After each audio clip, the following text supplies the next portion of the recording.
میں کھڑکی بند کرنے کے لیے بالکنی میں آئی تو سامنے ایک لڑکے کو دیکھا جو دیکھنے میں کافی خوفناک لگ رہا تھا۔ میں ڈر گئی اور اپنے کمرے کی کھڑکی بند کی اور آ کر اپنے بیڈ پر لیٹ گئی، مگر مجھے نیند نہیں آ رہی تھی کہ یہ کون ہے اور کیوں ہمارے گھر کے پاس کھڑا ہے۔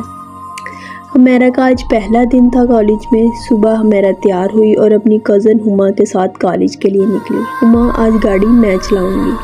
نہیں یار، پھپھو غصہ کرے گی، تمہیں تو کچھ نہیں کہنا، مجھے زیادہ ڈانٹ پڑے گی۔ نہیں یار، آج کالج کا پہلا دن ہے، آج میں تمہاری ایک نہیں سنوں گی، امی کو میں سمجھا لوں گی، پلیز مان جاؤ نا۔ ہمیرا بہت ضدی اور فیشنیبل تھی، جبکہ ہما بہت سادہ اور شریف لڑکی تھی۔ ہما اور ہمیرا کالج پہنچی تو سینئرز نے ریگنگ کا کہا۔ ہما ڈر گئی، جبکہ ہمیرا ان کے آگے بول پڑی، ہم وہ لڑکیاں نہیں ہیں جو ڈر جائیں گی، دیکھتی ہوں کون ریگنگ کرے گا ہماری۔ ہمیرا چیخ کر بولی اور اپنے ایک ہاتھ سے ہما کو اپنے پیچھے کر لیا۔ ہمیرا کی یہ بات سن کر دلشاد نے اپنے دوستوں کا پیچھا کیا اور ہمیرا کی طرف دیکھا تو اسے اس کی پہلی ہی نظر میں پیار ہو گیا۔ دلشاد ایک امیر باپ کا بیٹا اور کالج کا گنڈا تھا۔ اور اس سے پورا کالج ڈرتا تھا، یہاں تک کہ پرنسپل بھی، کیونکہ دلشاد کا باپ اس کالج کو ڈونیشن دیتا تھا۔ دلشاد نے منہ ہلایا، بولا جاؤ۔ ہمیرا منہ بنا کر کلاس میں چلی گئی اور ہما پرنسپل کے آفس گئی۔ ہمیرا کلاس لے رہی تھی کہ دلشاد کلاس میں آیا اور سب کے سامنے ہمیرا کو پرپوز کر کے بولا کہ یہ میری بندی ہے، میں اس سے پیار کرتا ہوں، کوئی اسے سیٹ کرنے کا سوچے بھی نہ، ورنہ وہ حالت کروں گا جو کسی نے سوچی بھی نہیں ہوگی۔ دلشاد یہ سب بول کر چلا گیا۔ ہمیرا اس کی منہ کی طرف دیکھتی رہی اور غصے میں آ گئی۔ ٹیچر نے بھی کلاس سے باہر نکال دیا۔ اب ہمیرا پورے کالج میں دلشاد کو ڈھونڈ رہی تھی کہ وہ سامنے آ گیا۔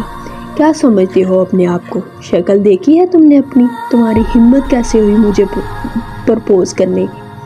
دلشاد نے بات کو اگنور کیا اور چلا گیا۔ ہمیرا غصے میں ہی دیکھتی رہی کہ اس بندے کو اتنا ذلیل کیا، لیکن اسے کوئی فرق ہی نہیں پڑا۔ ہما اور ہمیرا گھر آ گئی، لیکن ہمیرا کو اپنی بے عزتی یاد تھی اور وہ بدلہ لینے کا سوچ رہی تھی۔ صبح ہمیرا اکیلے ہی کالج چلی گئی، دلشاد ابھی نہیں آیا تھا۔ ہمیرا نے پورے کالج میں دلشاد اور اس کے گروپ کی لڑکی ہنا کی فوٹو لگا دی اور نیچے لکھا نیو لیلا مجنوں۔ ہمیرا اپنا بدلہ تو لے رہی تھی، مگر اس کو یہ نہیں پتا تھا کہ اس کا انجام کیا ہوگا۔ سامنے ہنا کو دیکھ کر سب ہنسنے لگے اور جب ہنا نے اپنے ساتھ دلشاد کی فوٹو دیکھی تو وہ بہت شرمندہ ہوئی اور کانفرنس روم میں جا کے رونے لگی۔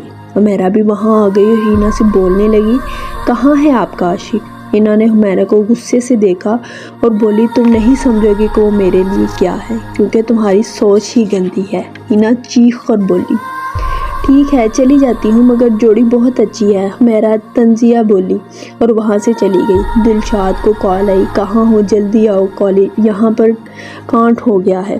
دلشاد نے پوری بات اطمینان سے سنی اور جلدی کالج آ گیا۔ دلشاد نے ہمیرا کا پوچھا تو پتہ چلا کہ وہ اپنی جیت کو سیلیبریٹ کر رہی ہے۔ دلشاد غصے سے کینٹین پہنچا اور وہاں ہمیرا کھلکھلا کے ہنس رہی تھی۔ ہما نے اشارہ کیا کہ دلشاد آیا ہے۔ ہمیرا اس کی بات کو اگنور کرتے ہوئے اپنا کھانا کھانے لگی۔ دلشاد تیزی سے ہمیرا کے قریب آیا اور ہمیرا کے منہ پر تھپڑ مار دیا۔ غصے میں بولا، ایک عورت ہو اور دوسری عورت کی عزت کا نہیں پتا تمہیں؟ وہ کون ہے؟ ہمیرا اس کی طرف غصے سے دیکھ رہی تھی۔ دلشاد نے ہمیرا کا بازو پکڑا اور بولا، مجھے تم اچھی لگی تھی، اس لیے تم سے پیار ہو گیا، لیکن تم تو پیار کے قابل ہی نہیں ہو، تم جیسی لڑکی سے پیار تو کیا نفرت کا بھی نہیں سوچا جا سکتا۔ یہ کہہ کر دلشاد نے ہمیرا کا بازو چھوڑ دیا۔ ہمیرا چیئر پر جا گری۔ کینٹین میں اور بھی بہت سے اسٹوڈنٹس تھے۔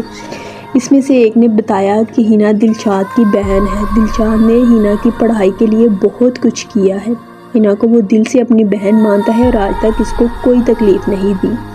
ہما نے پوچھا، کیا